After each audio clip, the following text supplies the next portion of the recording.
Hello and welcome to Rational Lunatic Media. Hey, trip out on this. So, today's story coming to you from Rational Lunatic directly, as always. We have a South Dakota officer who has been hit with a triple homicide. Yeah, you heard that correctly. South Dakota officer hit with triple homicide.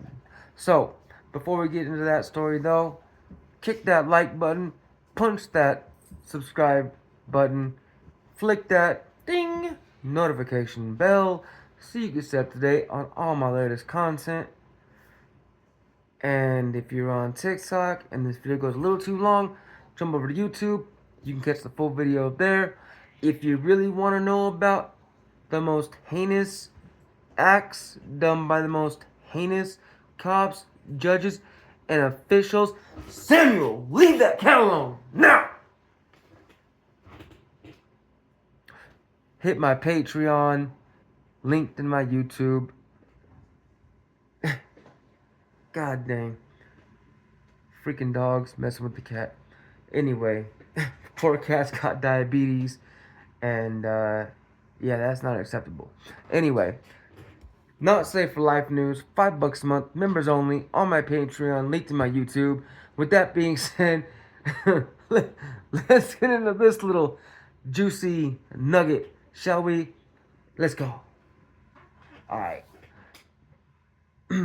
This story was written by Wildfile.com. A former Wyoming police officer charged in South Dakota triple homicide. J. Edward Ostrom is accused of killing 3 men after learning that one of them had allegedly sexually assaulted his wife. Oh, I did this story. Let's do it again, because I know half y'all didn't hear it. A former mayor of Centerville, South Dakota, and one-time Wyoming police officer reportedly shot and killed 3 men May 27th upon learning that one of the men allegedly sexually assaulted his wife. J. Edward Ostrom, age 64, was being held in custody at the Minnehaha County of South Dakota jail on a $1 million cash-only bond as he awaited an initial appearance in court. Attorney General Marty Jackley, through a press release, confirmed that Ostrom is charged with 3 counts of first-degree murder. Each count carries a maximum sentence of life in prison without parole. There is no further threat to the public, Jackley wrote in the press release. Ostrom served as a Turner County Sheriff's deputy through the early 2000s after a 2-decade career in law enforcement in Wyoming.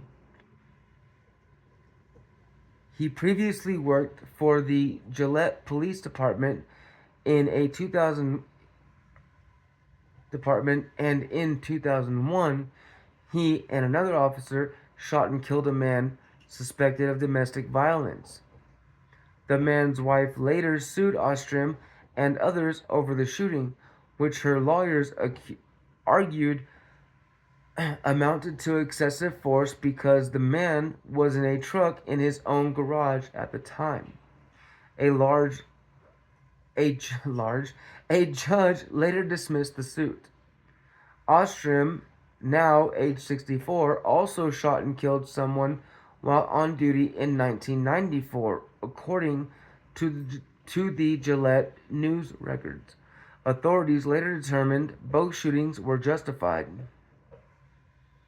So not only did he kill 3 men the other day, back in May, not only did he do that because they allegedly actually assaulted his wife, but back when he was an officer in the 90s and early 2000s, he killed a couple other dudes. One, while the guy was sitting in his truck in a driveway at his home. Ostrom, the man, we're talking about, shot someone in the driveway, him and another cop. So yeah. He was also among the deputies involved in investigating the death of Deputy Chad Mitchells, who was shot and killed by Ethan Johns in March of 2009. Johns is serving a life sentence for that crime. In 2010, while serving as mayor of Centerville, Ostrom was sued for sexual harassment in federal court by former police chief Rachel Copeman, who claimed she'd been subjected to unwelcome sexual comments for more than a year before his dismissal as chief. The suit was settled in 2012. Like, yeah, I did this story, but it didn't have this much detail. I did it when it was fresh, and it only talked about him being a mayor, former officer, and killing 3 men that supposedly sexually assaulted his wife. Or one of them did, and then he went over there with his gun, killed the man's brother, and the man, the brother's friend, at their house across the street from his own. That's all it told us. This is a little more in depth of who this man was, this Ostrom character. He was a former law enforcement officer. He was either a mayor at the time or former mayor. And yeah, so apparently he's murdered 2 other people, but back when he was an officer and they were deemed justified murders or justified killings, whatever you want to call it. And then while he was mayor a few years back, or before he was mayor, he was investigating one of his fellow officers who got killed, right? Uh, and the man accused of killing his fellow officer is doing life in prison right now. And then, while he was mayor, he apparently sexually harassed the chief of police, a woman, for a year. And she sued him. So, yeah. And now he's killed 3 people. And so it's giving us the details. I hope y'all can follow along. I hope my reading's okay. But anyway, let's continue. Ostrom's law enforcement certification expired in 2016. Jack Lee spokesman Tony Mangan told South Dakota Searchlight. A complaint filed against Ostrom last month in Turner County, South Dakota, names his 3 victims. One of the men was the alleged perpetrator of the sexual assault. Another was a relative of the man, was his brother, the man's brother, who called police to report the shooting before being shot himself. According to a probable cause affidavit filed last month in Turner County, Ostrom's wife told police that the fatal events came after her disclosure to him that one of the victims had actually assaulted her by rubbing his erect against her at the couple's Centerville home as Ostrom slept. So here's the story. So he's sleeping in the house, right? From what I understand, from what this says, she was partying with these 3 guys at their house, at her house, her and her husband, Ostrom's house, right? I can only imagine she's probably younger than her mayor husband, right? But as the story went before, she was across the street partying at the neighbor's house. And the neighbor rubbed his, midsection up against her, right? So she got all distraught, but she was partying with them while her husband was across the street at home sleeping in his chair. She got distraught. She's drunk. They're all drinking.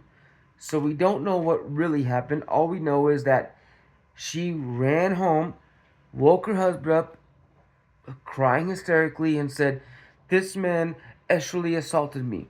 Okay? He got, he wakes up out of a drunken stupor, being passed out, grabs his gun, goes across the street to confront the gentleman that, you know, did the heinous act, and for some reason decides to shoot him, his brother, and their friend. So he went over there with lethal force in mind, is how I see it. He didn't just go over there to talk. Because if he went over there just to talk, he would have went over there without a gun. You don't need a gun to go talk, right? But this guy being an ex-cop, being a mayor or possibly ex-mayor, I'm not sure which one. I don't know if he was the mayor at the time or just ex-mayor. But being, a person that held a badge and held that kind of power in his hands, really hard for a person like that to let go of that kind of power, I would imagine, right? So he goes over there to talk and ends up just blasting all three of them. He blasted the man that was accused by his wife. And then while the brother was calling the police saying, hey, this guy just shot my brother, you know what I mean? We need help. We need police assistance. Please get over here and help. My brother is dying. He then shoots the guy on the phone with the police and shoots the friend. Why he did all that, I don't know why he went that far. But that's what the story consisted of so far. Let's continue with this and see where it goes. I don't know if it'll go much further. I don't know if this story talks about his arraignment or if he's pled yet or not. But let's just read to where it goes, and if it doesn't go into the arraignment and the plea deal, I will try to research more and get more information as the story develops. But for now, all I can do is read what we have here. So let's continue. According to a probable cause affidavit filed last month in Turner County, Ostrom's wife told police that the fatal events came after her disclosure to him that one of the victims had sexually assaulted her by rubbing his erect against her at the couple's Centerville home as Ostrom slept. The man lived across the street from Ostrom. Upon learning of the incident, the affidavit said Ostrom, quote, got up and went raging out of the house. His wife stayed inside until police arrived, which happened shortly after. Ostrom was found walking near his home with an AR-style rifle. So he didn't grab just a pistol. He went out there with like an AR-15. You know what I mean? Like something. He went out there with that thing. You know what I'm saying? and a pistol and a .380 pistol. So he went out there with a rifle, like an AR, like a I don't think those are fully automatic. Pretty sure you gotta keep on the trigger, but they are, semi-auto. So as many times as you can pull out trigger, quick as you can pull it, that thing can go off. And a big old 380, which is not a small pistol. That's a thing. You know what I mean? That's a boom boom boom thing. But yeah, so he went out to his AR and a 380 over to the neighbor's house after his wife came in there, and she just stayed inside. A South Dakota Game, Fish, and Parks conservation officer was the first to encounter Ostrom after the shooting, the affidavit said. And the officer noted, quote, an odor of consumed alcohol, from Ostrom. Okay, whatever. I read it 3 times. It is what it is. So yeah, so the first officer showed up, noticed an odor of alcohol on his breath. The one-time deputy complied with the officer's commands to stop walking, and he told the officer he had a pistol in his pocket.